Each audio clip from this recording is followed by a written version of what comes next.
Buenos días, queridos estudiantes de primero medio. Hoy nuestra clase va a ser desde el cementerio general. ¿Lo recuerdan? El objetivo de la clase de hoy es categorizar las transformaciones liberales en económicas, políticas y sociales. ¿Por qué desde el cementerio? Porque una de estas transformaciones liberales tiene directa relación con él.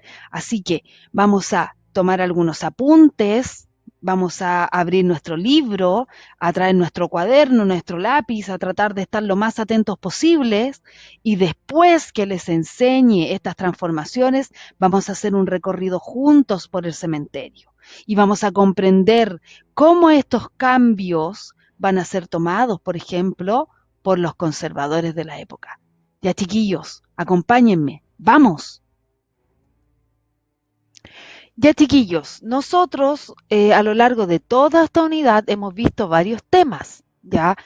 Por ejemplo, desde qué pasó con Chile después de la independencia, ¿cierto? Los conflictos entre los conservadores y los liberales, eh, las distintas constituciones que fueron sucediendo, el rol de la figura de Portales, ¿cierto? Y por último vimos el tema de los diseños de los conservadores, cuyas características tenían que ver con el orden, el autoritarismo, pero también hubieron avances, no quiero que eso lo olviden, ¿ya? Todas las monedas tienen dos caras y es importante que conozcamos esas dos caras.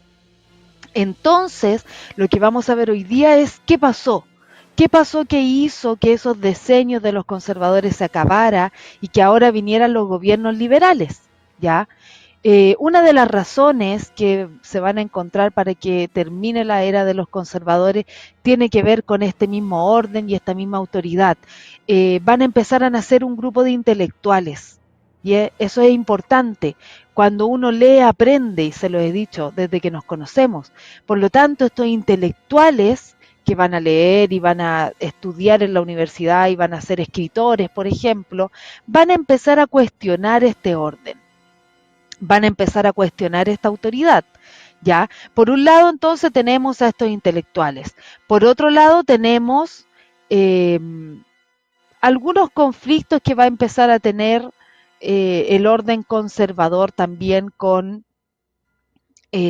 los mismos liberales. Ya los liberales constantemente van a estar atacando con su oposición. ¿Ya? Aquí tenemos dos documentos que están en la página 208 que les voy a pedir que los revisemos. Ya los vamos a leer, son fuentes escritas, es importante que también hagamos análisis de fuentes. ¿Ya? Así que abran su libro en la página 208. Vayan subrayando como lo hacemos cuando estamos juntos en clases. Ya entonces tenemos, la causa intelectual del mal es el error. La causa intelectual del mal es el error. ¿Cómo se produce el error? El error es la visión incompleta de la inteligencia. Ejemplo, ¿cuál es el error del anarquista de buena fe? El olvido de la necesidad del orden. Eso es importante, ¿ya? El anarquista es una persona que no quiere un gobierno, que quiere que nos gobernemos solos, en muy simples palabras. ¿Cuál sería el error de un anarquista? El olvido de la necesidad del orden. ¿Qué quiere decir eso? Que el orden es importante. Todos lo sabemos. La forma en la que lo quería Portales, obviamente que no es la mejor. ¿Cuál es el error del absolutista? El absolutista tiene que ver con el que cree en el poder absoluto, como ocurría con los reyes. El olvido del derecho de la libertad, ¿ya? ¿Cuál es el error del católico? El olvido de la justicia. Esto lo escribió Francisco Bilbao, ¿ya? Francisco Bilbao, vamos a ver en el documento 2 que va a ser bastante perseguido por este pensamiento. ¿Cuál es el olvido del católico? ¿Cuál es el error del católico? El olvido de la justicia, porque los dogmas del pecado original, las penas eternas, etcétera, etcétera, desaparecen ante la concepción de la justicia. Penas eternas, mal eterno, blasfemia, castigo y pecado sin culpa, ni conocimiento, atrocidad. Entonces, ¿qué nos quiere decir este texto, chiquillos? ¿Qué pensarán ustedes? Obviamente es una crítica a la Iglesia, ¿cierto? Leamos el documento 2. Recuerden subrayar. Los liberales radicales que coincidían con las tendencias moderadas. Van a aparecer, chiquillos, un nuevo grupo político que se van a conocer como los radicales. ¿Han escuchado la palabra radical? Cuando una persona es radical, yo soy radical, quiero un cambio rápido, fuerte, no voy a irme por las ramas, quiero ahora ya, soy radical, ¿ya? Y este grupo van a ser de los liberales, ahora van a empezar a aparecer muchos partidos políticos, entonces tenemos los conservadores, los liberales, nacen los radicales, que son liberales también, pero que quieren cambios fuertes. Entonces los liberales radicales coinciden con las tendencias moderadas en suprimir los privilegios de la Iglesia, o sea, estos radicales quieren suprimir los privilegios de la Iglesia. Van a lanzar al aire la necesidad de la tolerancia de cultos.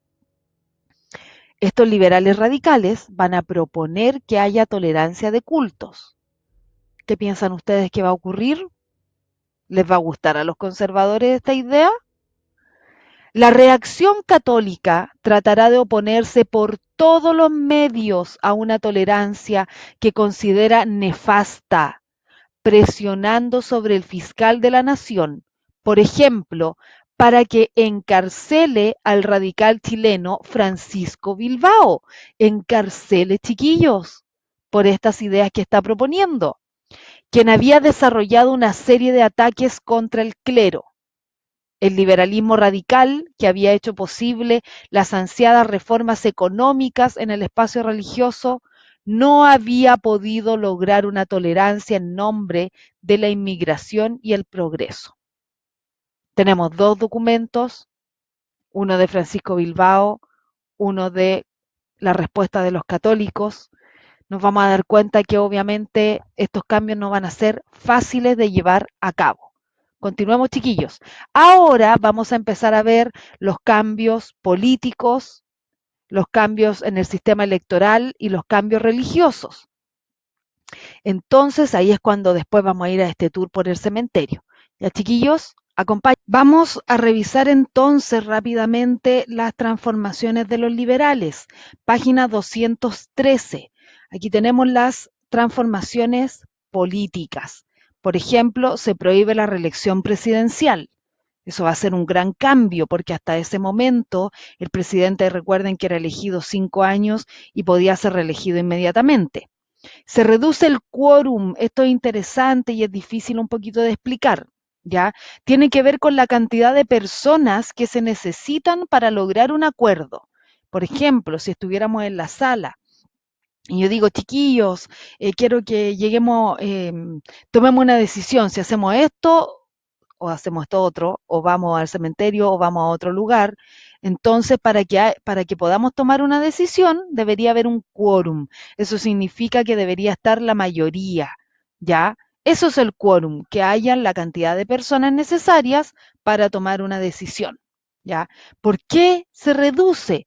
Porque en esa época los parlamentarios, para no aprobar una ley, lo vamos a ver mucho más adelante, se aprovechaban de esto y no iban a la sesión. Es como que ustedes, por ejemplo, dijeran, no vamos a dejar que lo de la Miss funcione. Entonces, cuando ella quiera votar, no vamos a ir. Entonces, yo llego a la sala y hay 10. No podemos tomar una decisión. ¿Ya?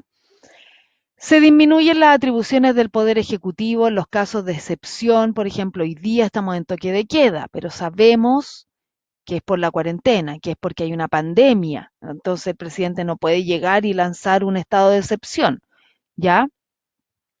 Se facilitan los procedimientos para interpelar a los ministros, o sea, de ahora en adelante los ministros van a ser cuestionados en caso que sea necesario, se les va a poder acusar. Todas estas reformas son para evitar el abuso de poder. Ya, chiquillos, continuemos. Tenemos las reformas del sistema electoral. Se elimina el requisito de posesión de renta, pero se mantiene esto de estar casado una edad, de estar soltero, de saber leer y escribir. Objetivo, aumentar el universo electoral, que más personas puedan votar. Se establece, aquí abajito 1890, eh, se establece que en los locales de votación deben haber pupitres separados. Hasta esa época uno votaba al lado de otra persona, entonces eso no me daba privacidad en mi voto, ¿ya? También se establece la medida de depositar el voto en una caja. Antiguamente, aunque ustedes no lo crean, no era así. Hoy día a usted le entregan un papel gigantesco donde tiene que votar, lo dobla, le coloca una estampilla bien pegada, la lleva en su mano y la coloca en una caja. Parece que hasta esa época se le entregaba a una persona y obviamente que eso no es privado. El miedo que había en esa época entonces de votar porque alguien lo podía estar observando. Objetivo de esta reforma entonces, dar mayor transparencia al sistema electoral. Y por último tenemos las leyes laicas, que espero que no se les olvide jamás, página 216. Esto lo vimos en sexto, chiquillos. La palabra laico significa como para todos. Ya, nuestro colegio es laico, en nuestro colegio está la asignatura de religión, pero no como religión católica. A los niños les enseñan los valores, por ejemplo. Por lo tanto, en nuestro colegio se puede profesar cualquier religión, pero esto es desde esta época que va a empezar la ley laica. Hasta antes de eso, todos los colegios debían ser católicos, por ejemplo.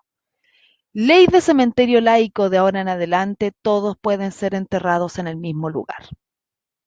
Ley de matrimonio civil, de ahora en adelante lo que vale es el matrimonio civil, no el matrimonio por la iglesia. El matrimonio legal es el matrimonio civil. Ley de registro civil. Si un niño nace, si alguien fallece, si hay un matrimonio, tiene que ser registrado en este registro civil. Por lo tanto, la iglesia va a ir perdiendo poder, chiquillos. ¿Ya? Ahora sí, acompáñenme en este tour por el cementerio general para que conozcamos los recovecos, para que conozcamos cómo fue la reacción de los católicos frente a estas leyes laicas. Ya chiquillos, no tengan miedo, agarren una hojita para que vayan tomando apuntes si es necesario, ¿ya? Entonces, vamos a recorrer el cementerio general. Vamos.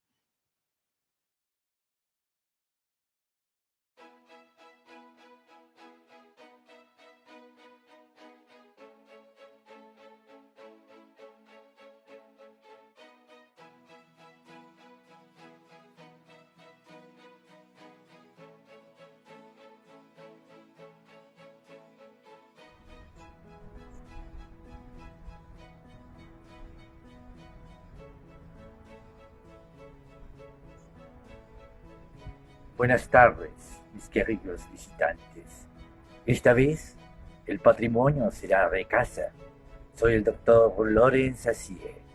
Y como buen doctor, debo decirles que debemos cuidarnos y quedarnos en casa. Disfrutaremos del patrimonio de alguna manera, virtualmente, por supuesto. Hoy les quiero hablar de cómo llegaron aquí a ser aceptados los protestantes por parte de la Iglesia Católica. Quiero hablarles del patio disidentes número 1. Los invito a conocerlo.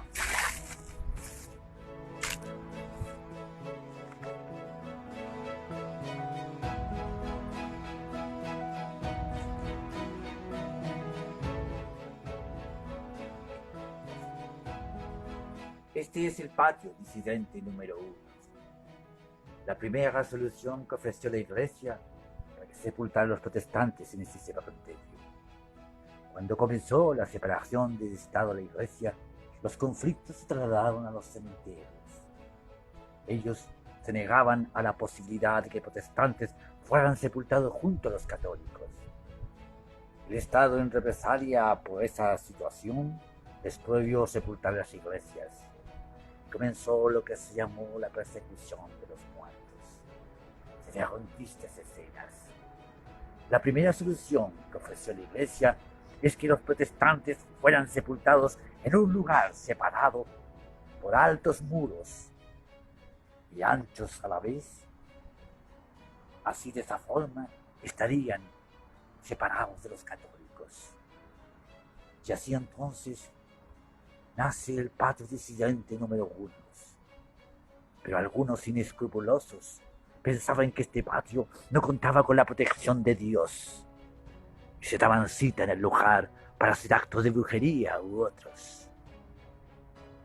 La cuestión es que Manuel Arrán Barros, en 1850, le da dignidad al patio, hace una limpieza y ordena en un plan de catastro para que así, aunque separados del resto, los protestantes fueran sepultados también dignamente.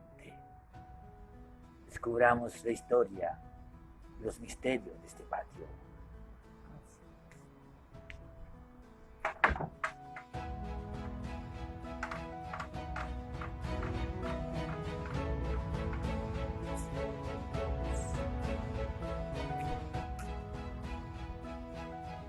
Juan Cano de Bon, médico homeópata francés, radicado en España y luego llegó a este país. Comenzó con Biblia en mano por las calles a predicar la palabra de Dios según el Evangelio. Los que comenzaron a seguir a Juan Cano de Bon eran llamados por los demás como canutos, seguidores de Canut.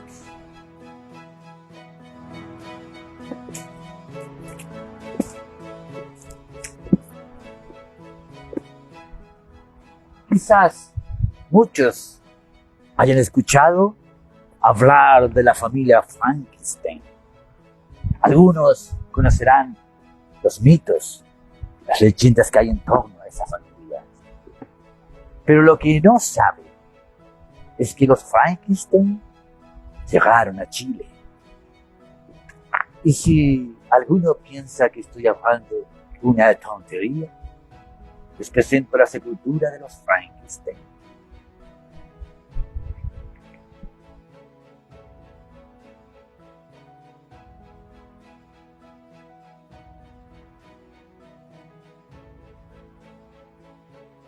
Philipp Blumenweiser, un alemán, llegó a este país como muchos de nosotros extranjeros que íbamos a aportar a una república nueva.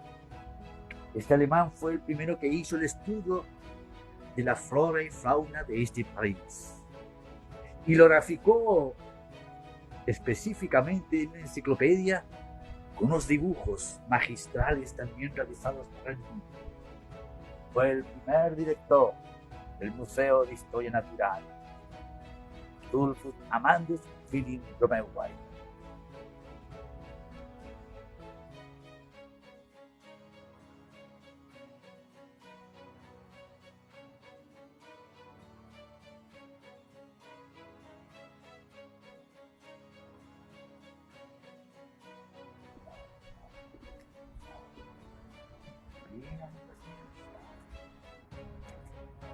Han conocido una parte del cementerio, pero los invito a estar pendiente de otros capítulos de Patrimonio Virtual, porque ahí les mostraremos historias, secretos, patrimonio tangible e intangible, todo el patrimonio que existe en Camposanto, el cementerio más grande de Chile y el segundo más grande de Sudamérica, el Cementerio General de Recoleta.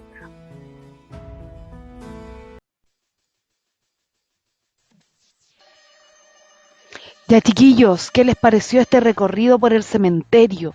Espero que les haya gustado conocer un poco más de la historia.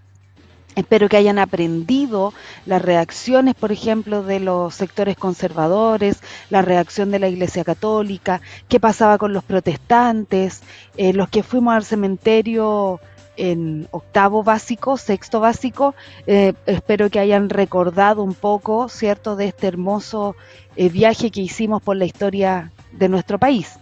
Vamos a escribir y responder en nuestro cuaderno lo siguiente. ¿De qué manera las leyes laicas van a marcar un cambio o quiebre en lo ya conocido? ¿Cómo responden a estas leyes los conservadores de la época? Deme ejemplos. ¿Crees que en la actualidad pasan cosas semejantes? Argumenta. Entonces esto lo escribimos en el cuaderno, lo respondemos en el cuaderno, por favor, chiquillos, lo más explayado posible, den ejemplos, argumenten. Esta pregunta no es tan grande como las preguntas anteriores o las actividades anteriores. Entonces, la idea es que mínimo haya media plana de escrito por parte de ustedes, con ejemplos, ¿ya? Con ejemplos de la actualidad. Em, ¿Existirán cosas semejantes? ¿Existirá poca tolerancia religiosa, por ejemplo? Envíame tu respuesta por Classroom, solo por Classroom. Le sacan una fotografía y la envían, chiquillos. Ya, entonces espero que les haya gustado esta clase, que estén muy bien. Nos vemos el jueves en nuestra clase por Zoom. Chao, chiquillos, que estén bien.